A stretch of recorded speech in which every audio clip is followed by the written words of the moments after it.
Yes, that makes sense. But how does all this relate to consciousness? You have said that consciousness is the most important energy we have. It is clear that the passive state of the mind, feelings, and personality requires tremendous activity of consciousness. This indicates that the more active consciousness remains, the better for achieving its awakening, because consciousness will inevitably have to awaken while being in permanent activity. At this moment, I am reminded of Gautama Buddha. On one occasion, the great Buddha was sitting under a tree in deep meditation when an insulter arrived and tried to hurt him terribly with words. The Buddha continued meditating, but the insulter kept provoking, insulting, and hurting. After a long time, the Buddha opened his eyes and asked the insulter, "Oh, my brother, if someone brings you a gift and you do not accept it, to whom does the gift belong?" The insulter replied, "Well, to the one who brought it, of course." Then the Buddha said, "My brother, take your gift.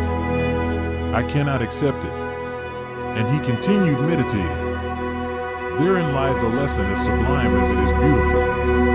The Buddha did not allow his mind or feelings to react because the Buddha lived fully awake, immersed in his own consciousness, and did not give the slightest opportunity to the mind or feelings to react at any moment under any circumstance. Dear disciples, this is how we must proceed. The school is everywhere, in our home, in the office, at work, in the company, on the street, and everywhere, even in the temple, with steady companions, with children, with parents, with spouse, nephews, grandchildren, cousins, relatives, friends, etc., etc. Every psychological gymnasium, no matter how difficult it may seem, is indispensable for us. The whole secret lies in not allowing feelings or the mind to intervene in the practical matters of our life. We must always allow consciousness to be the one that acts, commands, works, speaks, does, and executes all our daily activities. This is how we prepare harmoniously for meditation. Truly marvelous. So, we must prepare ourselves well in daily life to enter meditation correctly. What we seek is precisely to go beyond the mind and feelings.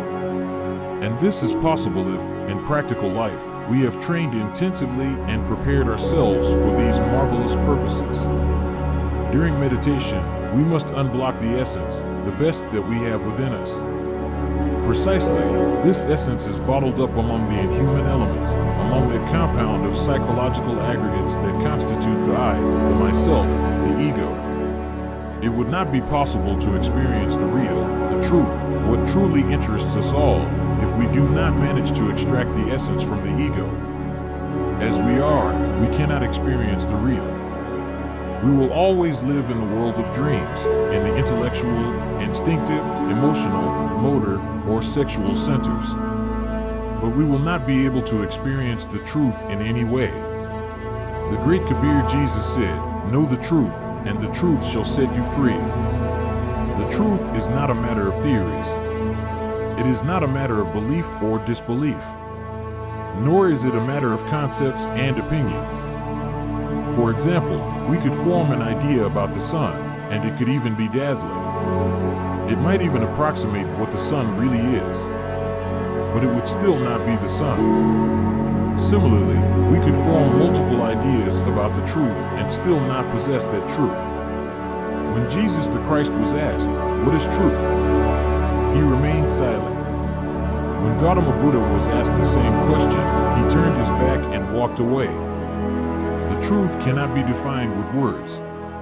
Anyone, for example, can have a great ecstasy when the sun is about to hide among the golden splendors of the mountain range and try to communicate that mystical experience to others. But it is likely that the other person will not feel the same. Thus, the truth is incommunicable. It is real only for the one who experiences it for themselves.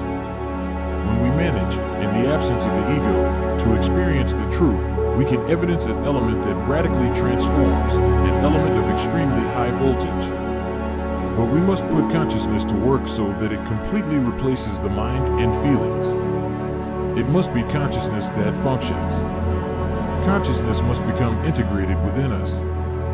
We must have a passive mind, passive feelings, a passive personality, but a fully active consciousness.